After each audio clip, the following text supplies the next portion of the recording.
वृश्चिक एस्ट्रो के प्रिय दर्शकों, जरा ध्यान से सुनिए।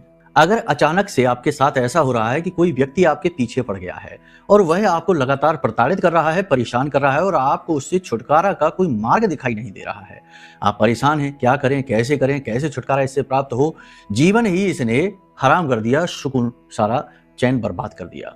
तो अब ऐसी स्थिति क्यों बनती है जीवन में? ध्यान से सुनिए। कई बार जन्म पत्री में ऐसी स्थितियां बनती हैं कि कोई एक आपका पिछले जन्म का कोई कर्म बंधन से बंधा हुआ जीव आपका शत्रु बनकर इस जन्म में आपके पीछे लग जाता है। यानी कि उसका कोई ऋण है जो आपको चुकाना है। समझ रहे हैं आप हमारी बात को? कार्मिक पैटर्न है यह, उसका ऋण है जो आपको चुकाना है, लेकिन आप समझ नहीं पा रहे। अब वह आपके पीछे पड़ा हुआ है।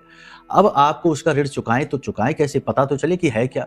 इसके लिए कुंडली आकलन करा लो। कुंडली आकलन कराने से बहुत सारी चीजें बाहर आ जाती हैं, पिछले जन्म के छुपे हुए रहस्य भी बाहर निकलते हैं, तो उससे भी मार्ग निकलेगा कुछ उपायों के माध्यम से। साथ ही साथ कभी कभी पाप ग्रह की, जैसे राहु केतु शनि की महादशा अंतरदशा चल जाए, साढ़े साथी अढ़ैया भी चल जाए, तब भी ऐसी स्थितियां बन जाती हैं कि पिछले जन्म के ऋण जो है वो उभर कर सामने आते हैं और बहुत प्रताड़ित करते हैं।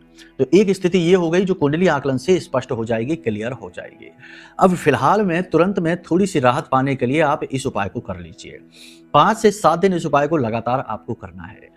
क्या करना है कि आपको एक तेज पत्ता लेना है, साबुत तेज पत्ता, और उस तेज पत्ते पर काजल से आपको उस व्यक्ति का नाम लिख देना है जो आपको बहुत परेशान कर रहा है। उस व्यक्ति का नाम आपको लिख देना है और नाम लिखने के बाद उसके ऊपर आपको काले रंग का धागा चारों तरफ से लपेट देना है। फिर उस पत्ते को आपको जला देना है, भस्म कर देना है, राख बना देना है और इसे आपको टॉयलेट में फ्लश कर देना है। ये इतना शक्तिशाली उपाय है कि करते ही तुरंत उस व्यक्ति की बुद्धि भ्रमित हो जाएगी। जब आप इस उपाय को कर रहे हो तो आप उस व्यक्ति का नाम लेकर मन में ये बातें भी बोलते जाएंगे। उसका नाम लीजिए और बोलेंगे, तुम अब मेरे बारे में सोचोगे भी नहीं, तुम अब मेरा पीछा करोगे भी नहीं, तुम अब मुझे परेशान करोगे भी नहीं, तुम अब मेरे पीछे लगोगे भी नहीं, तुम ऐसी कोई हरकत, कोई ऐसा कार्य नहीं करोगे जिससे मुझे कष्ट हो। इस तरीके से बोलते हुए धागे को आप लपेटते जाइए, लपेटते जाइए, लपेटते जाइए और उसके बाद जब उसका नाम पूरी तरीके से ढक जाए तो उस पत्ते को जलाकर भस्म कर दीजिए, उसे टॉयलेट में फ्लश कर दीजिए।